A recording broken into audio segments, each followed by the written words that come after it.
Oke, selamat siang semuanya. Eee, Baiklah, pada pertemuan ini kita akan membahas mengenai kebijakan pengembangan pariwisata. Nah, di sini, seperti yang kalian ketahui bahwa Indonesia itu merupakan negara yang kaya gitu, kaya akan dengan sumber daya alam. Makanya Indonesia, dijuluki dengan negara kepulauan.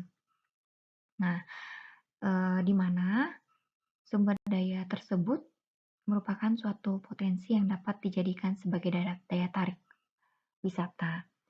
Nah, potensi wisata tersebut dapat berupa misalnya wisata alam, taman, sungai, kebun binatang, kemudian apalagi ya, semua yang menarik yang ada di desa maupun yang ada di kota seperti itu. Nah, potensi objek wisata alam itu bisa tersebar mulai dari di laut, di pantai, pegunungan. Nah, hal-hal potensi ini atau hal inilah yang seringkali dimanfaatkan sebagai aset yang mampu mendapatkan penghasilan yang cukup besar untuk membuka peluang usaha dan kerja serta tetap dapat berfungsi menjaga kelestarian alam. Nah, mengapa pengembangan wisata alam merupakan salah satu pemanfaatan wisata yang dilakukan untuk membuat kawasan wisata itu menjadi lebih baik sehingga dapat menjadi daya tarik bagi para wisatawan. Nah, biasanya pengembangan ini pun dimaksudkan untuk menambah keindahan dari tempat wisata tanpa harus merusak ekosistem alam yang ada. Nah, pengelolaan dan pemasaran yang baik itu merupakan salah satu cara untuk mengembangkan kawasan wisata supaya apa? Supaya wisata itu lebih dikenal oleh masyarakat.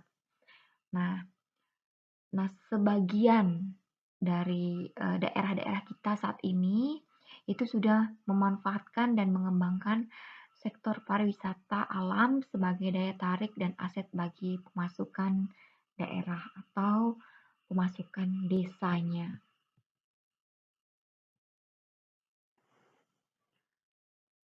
Nah, seperti yang kalian ketahui, mengapa kebijakan pengembangan pariwisata itu sangat penting, di sini kita akan jelaskan. Jadi, kebijakan pengembangan pariwisata itu merupakan sebuah produk dari proses yang sangat kompleks dan terkait dengan berbagai aspek. Nah, kompleksitas di sini menyebabkan oleh disebabkan oleh berbagai perubahan besar pada level lokal, nasional, dan internasional. Nah, dalam konteks perubahan besar tersebut, lingkungan kebijakan pada pariwisata menjadi media yang sangat strategis bagi pemerintah untuk memasarkan potensi wisatanya. Jadi, maksudnya di sini konteks perubahan besar di sini artinya sudah banyak yang terlibat. Jadi mulai dari pemerintah, kemudian masyarakat setempat, kemudian pihak ketiga itu menjadi apa ya, satu hal yang sangat menarik begitu. Nah, sehingga harus ada kebijakan yang mengatur bagaimana eh, pariwisata ini bermanfaat bagi masyarakat di sekitar, kemudian bagi pemerintah juga, kemudian bagi eh, pihak ketiga. Jadi tidak ada yang dirugikan, ya, maka perlu ada kebijakan. Nah, eh, mulainya berkembang suatu industri pariwisata itu harus dijalankan dengan adanya kebijakan pariwisata yang sangat strategis. Karena apa? Karena ini sangat penting untuk pengembangan pariwisata itu sendiri. Karena seperti yang kalian ketahui bahwa pariwisata itu adalah industri yang multidimensi dan lintas sektoral. Nah, seperti yang saya sampaikan tadi, industri multidimensi ini bisa jadi bukan hanya keindahannya saja yang bisa kita expose begitu kan, tapi juga mulai dari kulinernya, mulai dari, eee, fashion yang ada di daerah situ, kemudian kerajinan tangannya, kemudian hal-hal yang menarik yang lain yang bisa dijadikan, satu apa ya, satu tempat untuk berpariwisata begitu. Dan semua itu melibatkan banyak sektor. Misalnya mulai dari Eee, keamanan, kemudian kebersihannya, kemudian, eee, pengembangan pengelolaan. Itu semua sektor-sektor yang ada itu tentunya harus bekerja sama supaya, eee, terjadi perkembangan pariwisata itu. Nah, pertimbangan dalam, keterkaitan antar sektor itu dan penanganan pariwisata, eee itu akan semakin rumit dan tidak akan mudah. Nah, salah satu stakeholder yang memiliki peran penting dalam hal ini adalah pemerintah. Nah, bagaimana pemerintah itu merencanakan dan mengimplementasikan semua rencana pariwisata itu secara konsisten dan berkelanjutan. Karena apa? Karena harusnya pemerintah itu harus bisa menaruh perhatian, kemudian apa ya, harus memastikan bahwa pembangunan pariwisata terutama ya, itu mampu memberikan keuntungan sekaligus, menekan biaya sosial, ekonomi, dan dampak lingkungannya. Nah kemudian, di sisi lain juga pelaku bisnis atau pihak ketiga itu, biasanya hanya berorientasi pada keuntungan. Nah, eee, tentu pihak ketiga ini tidak bisa mengatur apa yang harus apa maksudnya, semua keinginan itu harus dipenuhi begitu kan. Bisa saja mereka berorientasi pada keuntungan, tapi pemerintah atau pemegang kebijakan itu harus bisa mengatur apa yang boleh mereka lakukan melalui kebijakan dan regulasi. Ya maksudnya dengan menetapkan peraturan tata ruang, misalnya perizinan, kemudian lisensi, akreditasi, dan perundang-undangan. Nah, intervensi pemerintah terhadap pengembangan pariwisata itu dapat dilakukan dengan menerapkan beberapa kebijakan yang dapat digunakan untuk mengontrol dan memberikan insentif dalam mengembangkan pariwisata yang berkelanjutan, seperti misalnya aturan pemanfaatan lahan, membatasi akses wisatawan terhadap daerah-daerah yang rawan terhadap kerusakan, melindungi budaya lokal, mengarahkan perilaku wisatawan yang berwawasan lingkungan, dan pembatasan dalam penggunaan energi serta menghemat sumber alam yang langka. Nah, ini merupakan intervensi yang bisa dikeluarkan oleh pemerintah.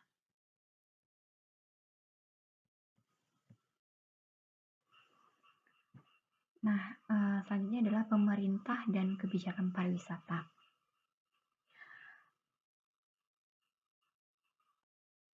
Biasanya kebijakan pariwisata ini umumnya dipandang sebagai bagian dari kebijakan ekonomi. Nah, karena apa? Karena kebijakan ekonomi itu biasanya berhubungan dengan struktur dan pertumbuhan ekonomi yang biasanya itu diwujudkan dalam perencanaan pariwisata. Nah, beberapa faktor kunci biasanya yang menjadi perhatian dalam kebijakan ekonomi ini menyangkut ketenagakerjaan, kemudian investasi, keuangan, industri, dan perdagangan. Nah, eh, pemerintah dan swasta serta masyarakat itu harus memiliki pilihan untuk apa ya, untuk melakukan sesuatu yang konstruktif tentang kebijakan pariwisata. Karena apa? Karena ini merupakan peluang dan sekaligus kewajiban untuk membuat serta mengimplementasikan dan memelihara dengan baik sebuah kebijakan yang dibuat. Jadi kebijakan itu dibuat harus melibatkan stakeholder sehingga tidak ada yang merasa diuntungkan dan dirugikan. Nah, hal yang paling penting adalah koordinasi ya. Jadi koordinasi lintas sektor, swasta, pemerintah untuk menghindari kekhawatiran terhadap kesejahteraan publik. Jadi itu yang seperti saya sampaikan tadi bahwa uh, nah apa ya, bahwa hal itu sangat penting begitu, keterlibatan semua publik itu sangat penting. Kemudian hampir secara universal pemerintah di dunia menerima pariwisata yang dimiliki itu mempunyai dampak yang positif. Nah, sehingga kebijakan pariwisata dibuat untuk memperluas industri pariwisata. Nah, salah satu kebijakan yang dapat dilakukan pemerintah adalah memberikan insentif keuangan untuk menarik investasi masuk. Nah, insentif ini berupa apa sih? Berupa hibah atau pinjaman yang diberikan untuk proyek-proyek dengan kriteria tertentu. Nah, biasanya insentif yang tersedia di bidang pariwisata itu dapat diklasifikasikan berupa insentif keuangan, misalnya pengurangan biaya modal, pengurangan biaya operasional, dan investasi keamanan. Jadi kurang lebih seperti itu gambarnya. Nah, di sini menurut Mill dan Marison dalam Michael Hall, ada 5 bidang utama keterlibatan sektor publik dalam pariwisata. Yang pertama itu koordinasi, yang kedua itu perencanaan undang-undang,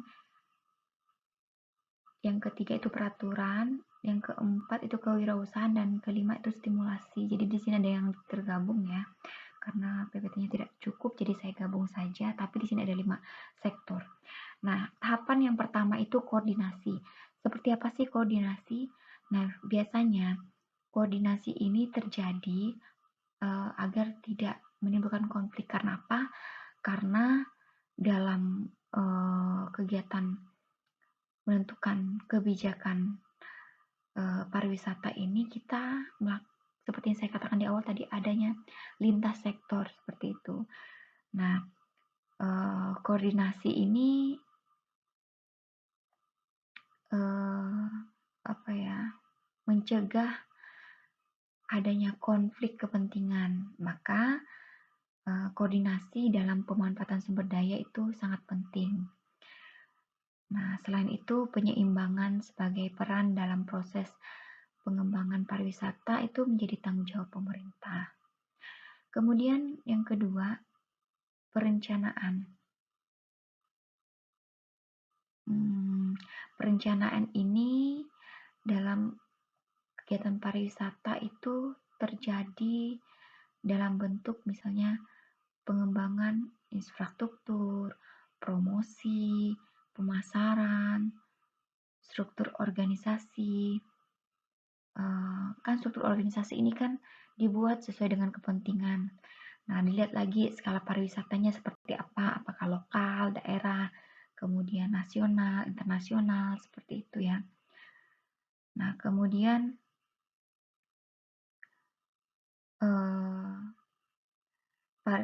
perencanaan pariwisata itu harus berjalan seiring dengan kebijakan pariwisata. Nah, tetapi dalam pembentukan kebijakannya maksudnya, itu perencanaan merupakan proses politik yang hasilnya bisa menjadi dominasi bagi kepentingan dan nilai berbagai pihak. Jadi, dengan adanya kebijakan ini tidak akan merugikan salah satu pihak begitu, tapi sama-sama tidak ada yang dirugikan dan tidak ada yang diuntungkan. Jadi sama-sama seperti itu ya. Kemudian yang selanjutnya adalah peraturan dan perundang-undangan.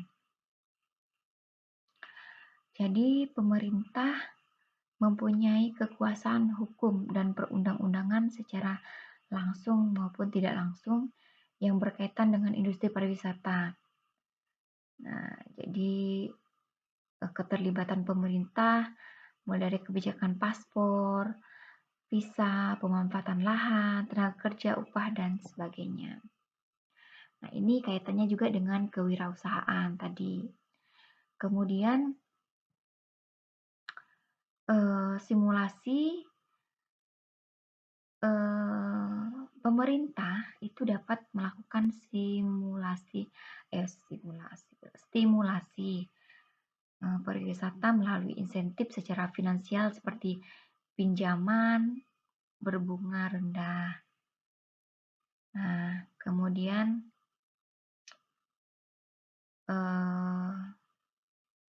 memberikan dana penelitian di bidang pariwisata, ya. Kemudian menstimulasi melalui pemasaran, promosi, dan pelayanan terhadap pengunjung yang datang pada tempat wisata tersebut, seperti itu. Oke, mungkin materi kita sampai di sini dulu. Selanjutnya saya akan memberikan evaluasi terkait materi ini. Kalian bisa lihat di WA Group ya. Namun jika masih ada yang kurang jelas, silahkan bertanya. Demikian pertemuan kita pada hari ini. Semoga kalian tetap sehat dan semangat selalu.